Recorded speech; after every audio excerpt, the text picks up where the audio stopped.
7 বছরের রুকাইয়া মায়ের সঙ্গে এসেছেন শাহবাগ, হাতে মাথায় জাতীয় পতাকা। তুমি এখানে কেন আসছো তুমি বলতে পারবে? হাদি আঙ্কেলের হকটার বিচারের জন্য। দেশের জন্য এক প্রকার ভালোবাসার কারণে ওকে নিয়ে আসা, যাতে ও এটা পরবর্তীতে শিখতে পারে এখান থেকে। ওসমান হাদির হত্যাকারীদের গ্রেফতার ও বিচারের দাবিতে শুক্রবার দুপুর থেকেই শাহবাগে ইনকিলাব মঞ্চের নেতাকর্মীরা, তাদের সঙ্গে শামিল নানা শ্রেণী পেশার মানুষও। যে সন্তান এসেছে মায়ের হাত ধরে, যে মা এসেছেন সন্তানকে নিয়ে, সবার চাওয়া একটাই, হাদি হত্যার বিচার। এমন ভাই আমরা আর হারাতে চাই না, অনেক হারাইছি আর হারাতে চাই না। এখানে আসি যখন হাদি ভাইয়ের ছবির দিকে তাকাইলে মনকে কন্ট্রোল করতে পারি না, অজরে কান্না আসে, ভিতর থেকে অন্তর পুড়ে যাচ্ছে।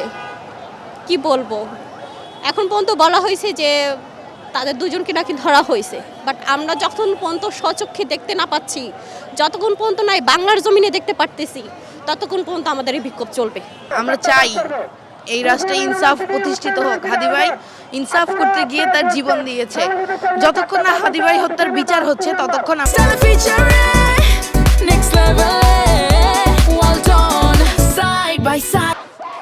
শীত উপেক্ষা করে শাহবাগ মোড়ে খোলা আকাশের নিচে নেতাকর্মীরা, স্লোগানে স্লোগানে উত্তাল পুরো এলাকা।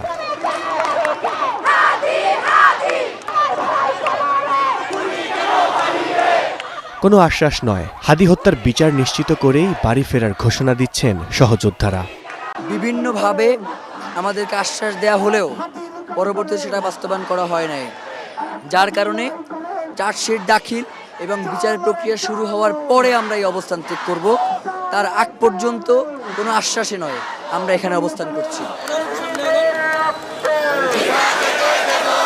ভারতীয় আধিপত্যের বিরুদ্ধে সোচ্চার ছিলেন ওসমান হাদি। কথা ছিল ঢাকা ৮ থেকে নির্বাচন করার। এর প্রচার চলাকালে 12 ডিসেম্বর মাথায় গুলি করা হয় তাকে।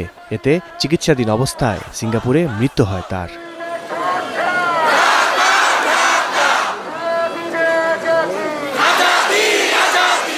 আল কাসির, স্টার নিউজ, ঢাকা।